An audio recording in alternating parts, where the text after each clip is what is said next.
ஈரோடு மாவட்டம் அந்தியூரை அடுத்த பர்கூர் மலையில் ஒரு மாத காலமாக பயிர்களை சேதப்படுத்தி வரும் ஒற்றை ஆண் காட்டு யானை குறித்து பலமுறை புகார் அளித்தும் விடியாத அரசு நடவடிக்கை எடுக்கவில்லை என குற்றச்சாட்டு எழுந்துள்ளது.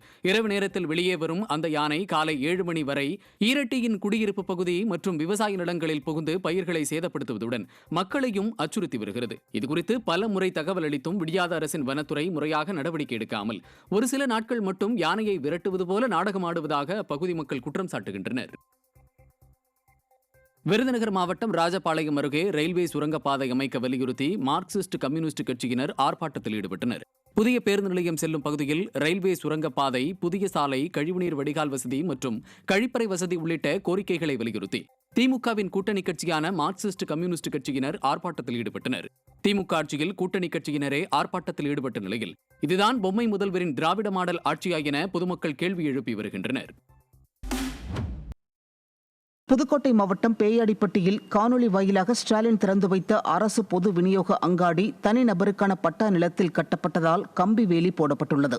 13 லட்சம் ரூபாய் மதிப்பீட்டில் கட்டப்பட்டு 2 வாரங்களுக்கு முன் காணொலி வாயிலாக திறக்கப்பட்ட அங்காடியை பூட்டு போட்டு தனிநபர் தன்னிச்சையாக பயன்படுத்தி வரும் நிலை உள்ளது.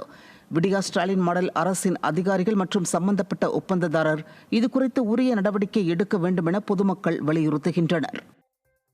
தமிழக முதல்வர் அவர்கள் இந்த அங்காடியையும் சேர்த்து ஆன்லைனில் ஓப்பன் பண்ணி வச்சுட்டாங்க.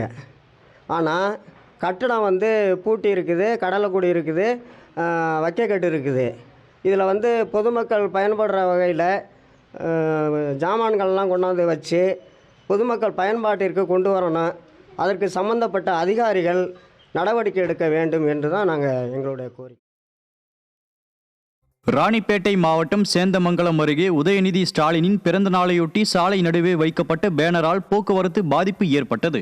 உதயநிதி ஸ்டாலினின் பிறந்த நாளையொட்டி சேந்தமங்கலத்தில் இருந்து சித்தூர் செல்லும் முக்கிய சாலையின் நடுவே போக்குவரத்திற்கு இடையூறாக பேனர் வைக்கப்பட்டுள்ளது.